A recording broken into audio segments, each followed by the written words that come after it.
제가 지금 계속해서 레위기를 보고 있습니다. 레위기라고 하는 책의 배경은 이렇습니다. 홍해에서 하나님의 크신 구원의 능력을 경험한 이스라엘 백성들이 출애굽 이후에 시내산으로 인도하심을 받지요. 모세가 올라가서 하나님께 율법을 받는 도중에 모세가 내려오는 시간이 더뎌지자 이스라엘 백성들은 불안해지기 시작했습니다. 그래서 모세가 내려오지도 않은 그 시점에 하나님께 큰 죄를 범하게 되죠.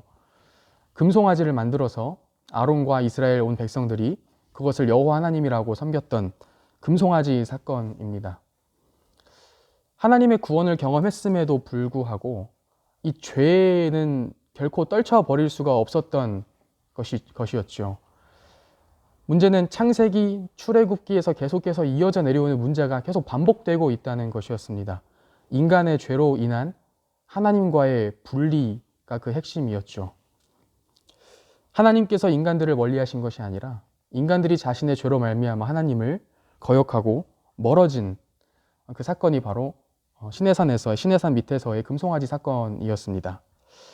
그래서 하나님께서 이 레위기라고 하는 책을 주신 그 핵심 이유는 뭐냐면 이 죄로 인해서 계속해서 깨어지는 하나님과 인간과의 관계를 회복시킬 그 해결책을 하나님께서 제도화시켜 주셨다라고 하는 것입니다. 하나님의 은혜이죠. 그래서 1장부터 16장, 레위기가 크게 두 부분으로 나눠지는데요. 앞부분 1장부터 16장의 핵심은 희생 제사를 통해서 너희들이 이러이러하게 하면 이러이러하게 하나님께서 너희들의 죄를 용서하신다 라고 하는 하나님의 용서하심에 대한 포커스가 맞춰져 있습니다. 직설법의 화법으로 이루어져 있죠. 이러이러하게 하면 하나님께서 이러이러하게 하신다라고 하는 구조로 이루어져 있습니다.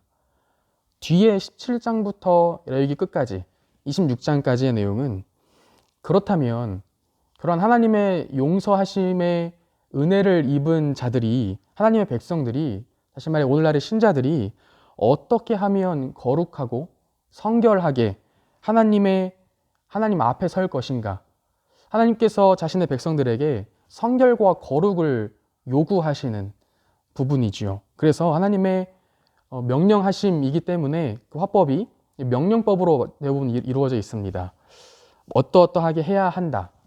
또는 너희가 이러이러하게 지킬 것이니라 라고 하나님께서 이스라엘 백성들에게 명령을 하시는 부분입니다. 다시 말해서 16장을 기점으로 해서 레위기는 두 부분으로 나뉘어지는 것이죠. 여러분들 잘 기억하시겠지만 16장에는 대속죄일이 기록되어 있습니다. 그 16장 이전에는 죄사함과 용서에 대한 내용들이 기록되어 있다고 한다면 16장 이후 17장부터 끝까지는 그러면 하나님께서 우리의 죄를 용서해 주신 하나님의 은혜를 경험한 우리들의 삶이 어떻게 거룩하게 살아갈 것인가에 대한 그 방법들을 제시를 하고 있다는 것이죠. 19장 2절에서 그 내용을 가장 잘 표현해 주고 있죠. 하나님께서 이스라엘 백성들에게 이렇게 말씀하십니다. 내가 거룩하니 너희도 거룩하라. 다시 말해 이스라엘이라고 하는 이 민족은 이제 하나님의 제사장 나라로서 온 세상 가운데 하나님의 살아계심과 또 그분의 전능하신 구원의 능력을 나타내는, 드러내는, 비추어내는 세상과 하나님 사이의 중보자로서 기능을 하게 된 것입니다.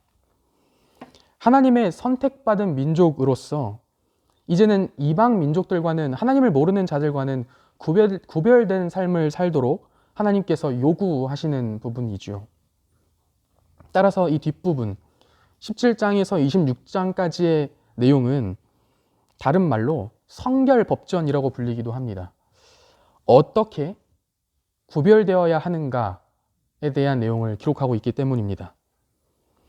살아계신 하나님이 함께하는 신자들의 삶이, 저와 여러분의 삶이 이 땅 가운데에서 어떠해야 하는가에 대한 구체적인 방법들을 제시해 주고 있다는 것이죠. 특히 우리가 지금 보고 있는, 또 지난주부터 오늘까지, 내일까지 함께 보게 될 23장에서 25장의 내용은 여러 절기들과 안식 규례들이 기록되어 있습니다. 이게 무슨 말이냐면 시간과 공간의 영역에 있어서도 하나님의 통치가 이루어져야 한다라고 하는 것이죠. 여러 절기들, 여러 안식에 대한 규례들은 우리가 살아가는 시간과 공간의 영역까지도 하나님의 통치 아래에 가져와야 한다라고 하는 것을 우리에게 이야기해주고 있는 것입니다. 레위기 25장에 오늘 말씀 본문에 들어오게 되면 두 가지의 규례가 등장하게 되죠. 첫 번째는 안식년에 대한 규례입니다. 6일 동안은 열심히 일을 하고 7일은 거룩한 하나님의 날로 지키는 안식일의 원리와 흡사하죠. 6년 동안에 3절에서 5절 오늘 본문에서 볼 수 있듯이 6년 동안은 열심히 경작해서 소출을 거두고 일곱 번째, 7년째 되는 해에는 아무런 이윤도 남기지 말라는 것이 핵심입니다. 씨를 뿌리지도 말고 가꾸지도 말고 거두지도 말아라 라고 하는 명령을 하나님께서 자신의 백성들에게 하신다는 것이죠. 다시 말하면 이 7번째 되는 해에는 어떠한 농경 활동도 하나님께서 허락하지 않으신다라고 하는 것입니다. 다시 말하면 경제 활동의 근간이 되는 어떠한 일체의 활동도 하나님께서 허락하지 않으신다라고 하는 것이죠. 엄청난 믿음이 요구되는 하나님의 말씀이었을 것입니다. 6절에서 7절을 보시면 안식년에는요, 하나님께서 저장하지 말라고 말씀하십니다. 그런데 자연적으로 그 7년째 땅을 쉬게 하는, 땅을 놀리는 이 7번째 해에 자연적으로 자란 열매나 곡식은 먹어도 된다라고 말씀하시죠. 그런데 단 한 가지 조건이 있습니다. 너희들이 7번째에는 자연적으로 자란 열매나 곡식은 먹어도 되는데 너희들이 그걸 먹을 때 주변을 돌아보면서 가난한 이웃과 소외되어 있는 사회 구성원들과 함께, 이웃들과 함께, 그리고 너희의 가축들과 함께, 또 들짐승과 함께 나눠서 먹어라 라고 하나님께서 말씀하십니다. 나 중심의 경제활동, 나 중심의 삶으로부터 주변을 돌아보는 그러한 주변부의 시선을 하나님께서 돌리라고 하시는 것이죠. 이웃들과 또 자연, 세계에 하나님께서 관심을 기울이라라고 명령하시는 것입니다. 그런데 이 안식일 규례는요, 다른 사람들과의 수평적인 관계를 말하는데 그 진짜 목적이 있는 것이 아닙니다. 안식일 규례를 하나님께서 이스라엘 백성들에게 주신 진짜 목적은 하나님과의 수직적인 관계를 깨닫게 하시기 위한 게 진짜 하나님의 목적이었습니다. 하나님께서 이렇게 말씀하시죠. 약속의 땅 이후에, 2절입니다. 약속의 땅에 너희들이 들어간 이후에 내가 너희에게 주는 땅이라고 하나님께서 강조를 하십니다. 다시 말하면 이스라엘 백성들이 이제 민수기를 지나서 약속의 땅으로 들어가게 될 것인데, 너희들이 들어가게 될 그 땅에 너희들이 들어가서 너희들이 거기서 경작을 하고 소출을 거두게 되고 하는 이 모든 삶의 여정 가운데 그 너희들이 발 딛고 살아가는 그 땅의 최종 소유권이 과연 누구에게 있는지 똑똑히 기억하라 라고 하나님께서 말씀하시는 것이죠. 그 땅의 최종 소유권이 하나님께 있음을 깨닫게 하시려는데 그 진짜 목적이 있었던 것입니다. 즉, 주인이 누구인가 하는 문제인 것이죠. 이 소유권에 대한 문제, 하나님의 주권과 하나님의 주권에 대한 문제는요, 자연스럽게 하나님의 통치하심에 대한 문제로 자연스럽게 연결되어 있습니다. 그 두 가지가 맞닿아 있다는 것이죠. 다시 말하면 하나님께서 다스리신다라고 하는 것을 이스라엘 백성들로 하여금 그 약속의 땅에서 깨닫게 하시고 계속해서 기억하게 하시는데 그 안식일 규례의 핵심이 있었다는 것입니다. 안식년 규례의 핵심이 있었다는 것이죠. 여러분, 세상의 원리는 어떻습니까? 죄된 세상의 원리는 여러분들이 잘 아시듯이 계속해서 더 많은 것을 추구하는 것이 세상의 원리이지 않습니까? 내가 이전 달에 더 많은 수입을 거두었어도 이번 달에는 또 다음 달에는 더 많은 소득을 구하게 되는 것이 우리들의 죄된 인간의 자연적인 본성일 것입니다. 좀 더 많이를 외치면서 끝없는 불만족으로부터 나오는 그 갈망을 계속해서 하게 되는 것이죠. 더 많은 것을 이미 소유하고 있어도 우리들의 입에서는 불평과 불만족의 볼멘 소리들이 나올 때가 많이 있습니다. 따라서 끊임없는 불안과 걱정이 우리를 떠나지 않죠. 다른 표현으로 하면, 성경의 표현을 사용하면 우리 안에 참된 안식이 없는 것입니다. 죄된 세상의 원리와 그 결과가 이러하다는 것이죠. 하지만 하나님 나라의 원리는 어떻습니까? 우리들로 하여금, 저와 여러분, 신자들로 하여금 이 땅 가운데 발딛고 살아가면서 이런 고백을 하게 하지 않습니까? 하나님께서 주신 이 소출로 나는 족하다, 만족하다. 하나님께서 주신 생명과 이 시간과 나에게 허락하신 이 공간으로 나는 만족한다. 왜? 하나님이 다스리고 계시기 때문이다. 진짜 나에게 모든 것들을 공급하시는 분은 내 힘이 아니라 나의 의지와 나의 뜻이 아니라 하나님이시기 때문이다 라고 하는 것을 고백하게 하기 때문에 그렇습니다. 내 소유가 적어도 그것으로 만족할 수 있다는 것이죠. 따라서 참된 기쁨과 감사가 신자들 가운데에는 거하게 되는 것입니다. 결국 우리 안에는 내가 가진 것과는 상관없이 항상 참된 샬롬, 평안, 참된 안식이 임하게 되는 것이죠. 하나님께서는요, 오늘 말씀 20절에 보면 안식년 규례를 주셨을 때 7년째에는 파종도 하지 말고 나무를 가꾸지도 말고 아무것도 거두지 말라라고 하셨을 때 이 이스라엘 백성들의 반응이 어떠할지 너무나 잘 알고 계셨습니다. 20절에 보면 하나님께서 이렇게 말씀하시죠. 사람들이 이렇게 얘기할 것이다. 너희들이 아마 이렇게 이야기할 것이다. 7째 해에 심지도 말고 거두지도 말라고 하시면 우리는 대체 무엇을 먹고 삽니까? 라고 너희들이 이야기를 하지 않겠느냐라고 말씀을 하십니다. 다시 말하면 하나님의 주권을 인정하지 못하면 내 입에서 나오는 소리들은 불평과 불만의 소리일 수밖에 없다라고 하는 것이죠. 내가 내 힘으로 애쓰지 않고 그렇게 살지 않으면 하나님 대체 뭘 먹고 살라는 것입니까? 난 못 삽니다. 우리는 멸망할 것입니다. 라고 이야기한다는 것이죠. 그런데 하나님께서는 바로 뒤이어서 21절에 엄청난 약속을 하나 주십니다. 6째 해에 너희들이 거둘 소출이 너희들이 땅을 경작하지 않고 거두지도 않고 가꾸지도 않은 그 7째 해, 그리고 너희들이 씨도 뿌리지 않기 때문에 8째 해에도 소출이 없을 것이다. 그래서 8째 해에 파종을 하고 9째 해가 될 때까지 그 3년 동안 넉넉하게 해줄게 라고 하나님께서 엄청난 약속을 해주시죠. 다시 말하면 하나님께서 지금 자신의 백성들에게 하나님만 의존하도록 그 안식년 동안, 그리고 뒤이어 그 첫 소출을 거둘 때까지 하나님만 의존하고 하나님께서 주신 이 약속을 의지하도록 하나님께서 그들에게 믿음의 순종을 요구하시는 것입니다. 저와 여러분에게도 동일하지요. 하나님께서 원하시는 삶은 양보다는 질을 원하십니다. 부피보다는 농도를 원하신다는 것이죠.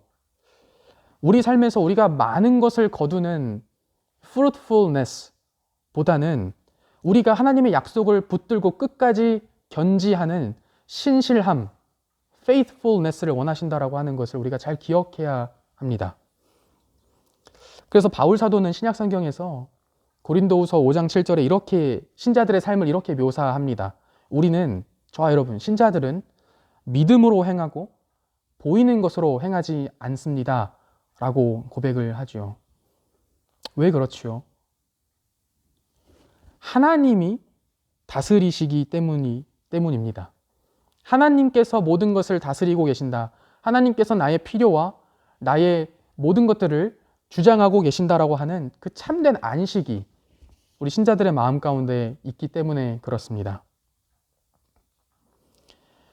이제 이 7년마다 오는 안식년이 7번 반복되게 되면, 다시 말해서 7 곱하기 7, 49년째가 되는 해에는 이 안식년이 7번, 이 7이라고 하는 숫자는 성경에서 완전수를 의미하지 않습니까?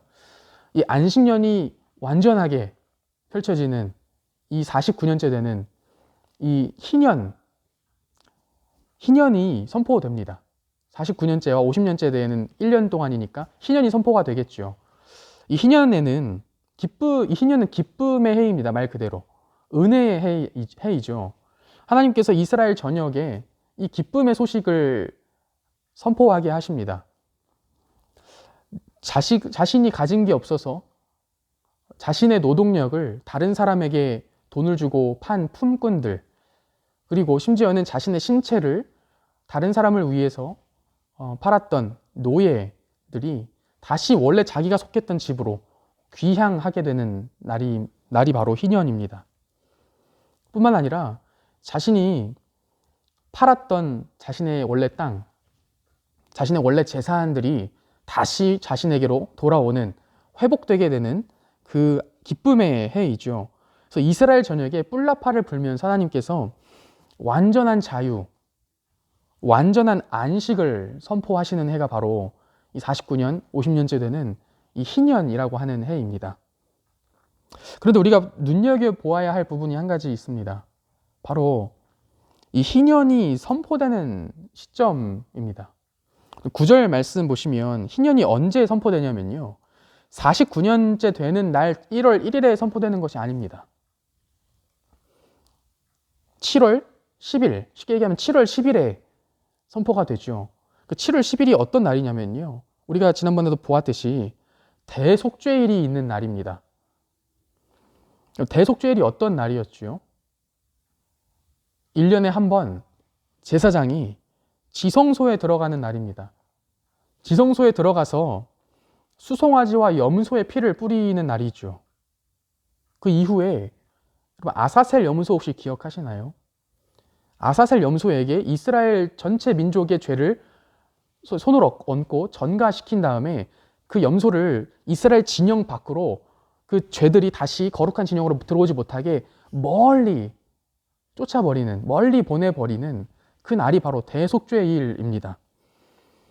제사장이 모든 이스라엘의 죄를 속죄하는 날이죠. 다시 말하면 하나님의 용서하심과 이 죄의 문제가 해결되는 중요한 날입니다. 이 중요한 날이 끝나자마자 희년이 선포가 되는 것이죠. 그 이후에 희년이 선포가 되는 것입니다.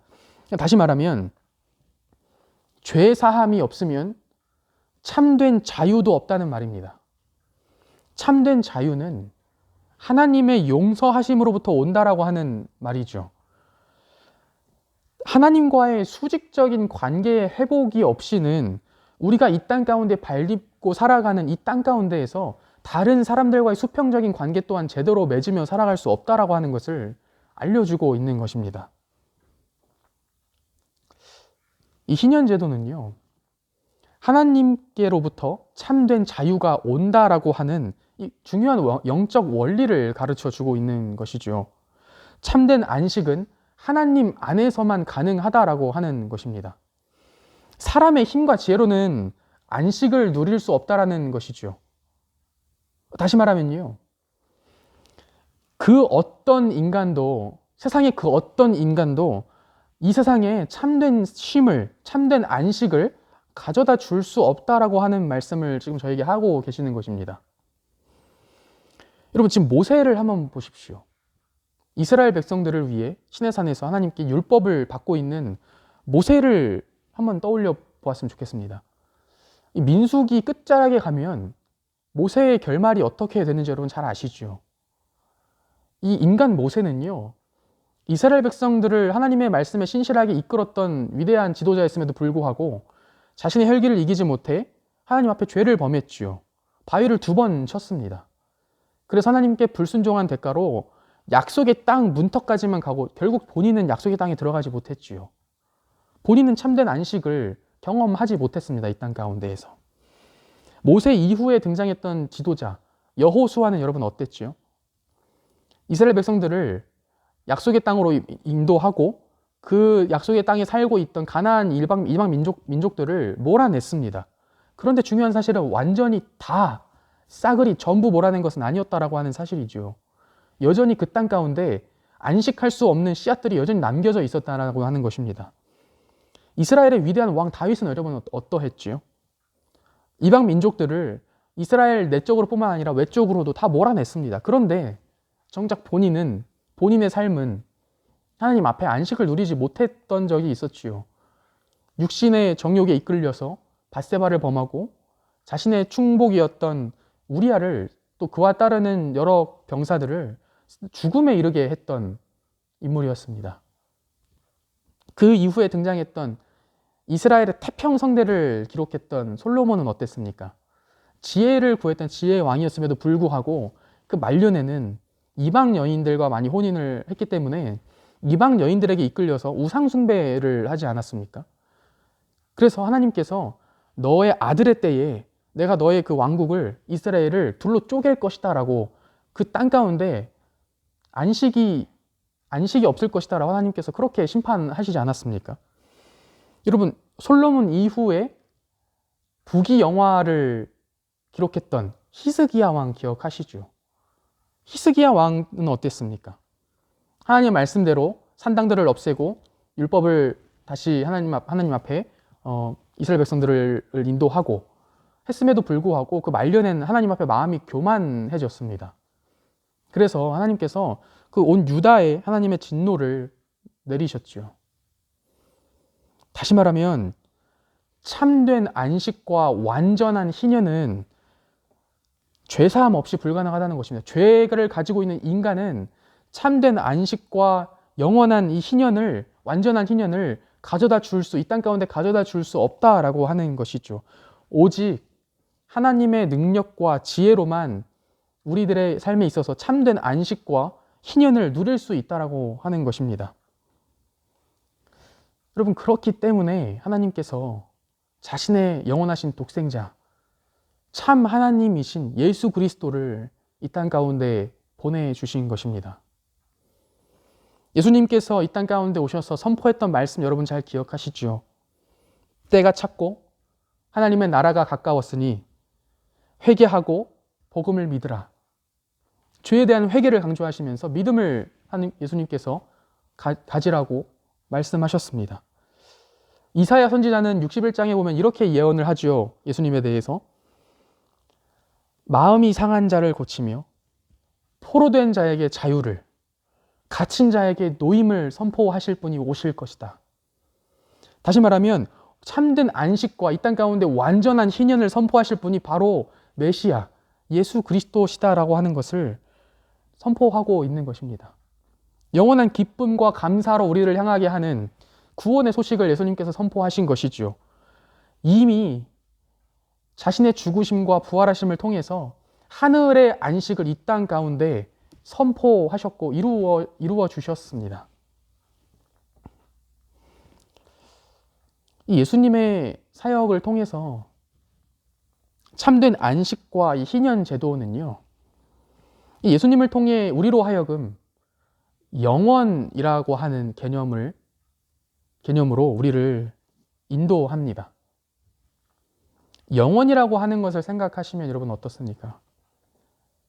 이 땅에서 살아가는 나의 삶, 이 땅에서 내가 밥을 먹고 살아가는 모든 경제 활동이 일시적이다라고 하는 것을 떠오르게 합니다.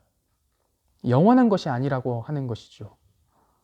이 땅에서 벌어지는 모든 일들과 나의 모든 삶은 나의 것이 아니라 하나님의 것이다라고 하는 하나님의 주권과 하나님의 소유권을 생각나게 합니다.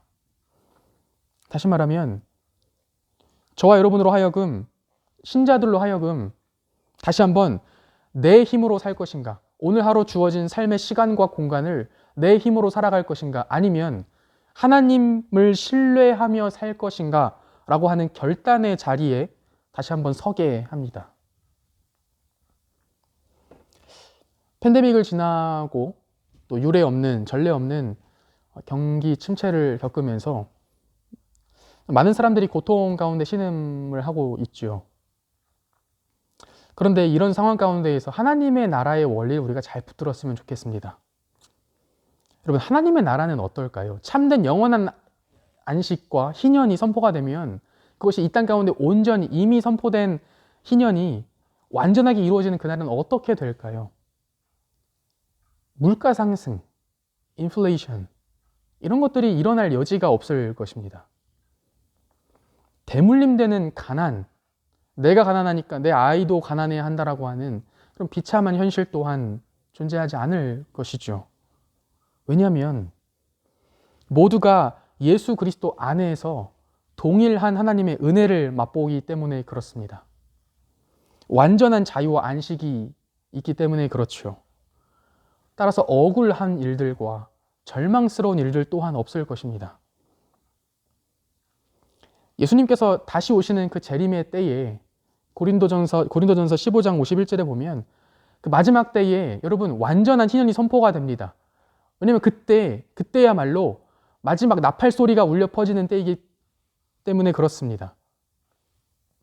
완전하고 영원한 희년이 완성되고 계속될 것이라고 하는 것이 하나님께서 우리에게 약속하신 내용이죠.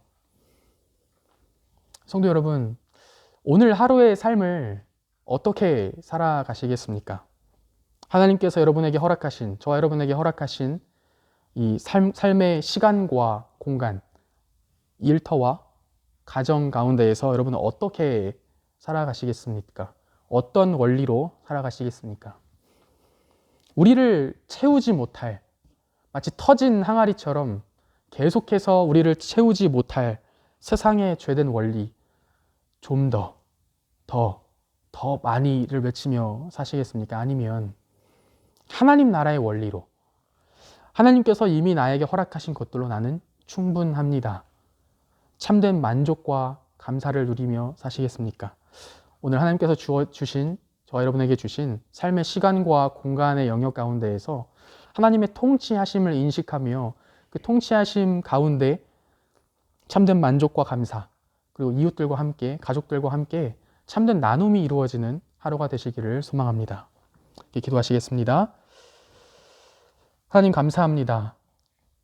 주가 다스리신다 라고 하는 하나님의 다스리심이 흔들리는 바다 같은 이 땅 가운데 발을 딛고 살아가는 우리들에게 얼마나 큰 위로와 또 소망이 되는지 모릅니다. 하나님께서 우리를 얼마나 사랑하시길래 영원하신 독생자 예수 그리스도 아들을 보내시기까지, 또 그 아들을 죽이시기까지 우리를 사랑하셨는지 우리가 그 사랑을 다시 한번 이 시간 기억합니다. 하나님, 오늘 하루의 삶의 시간과 공간을 살아내는 선한 청지기들, 우리 성도님들 가운데, 삶 가운데 하나님 함께해 주시고 흔들리는 세상 가운데에서 흔들리지 않는 진리의 말씀과 하나님의 약속을 붙들며 담담하게, 대담하게 살아갈 수 있는 우리 모두 될 수 있기를 하나님 도와주시옵소서. 하나님의 도우심이 없이는 우리는 한순간도 살아갈 수 없는 나약한 인생들이오니 하나님께서 우리들의 오늘의 삶을 책임져 주시고 오늘을 살아갈 힘과 능력을 허락하여 주시옵소서. 감사합니다. 예수님의 이름으로 기도드립니다.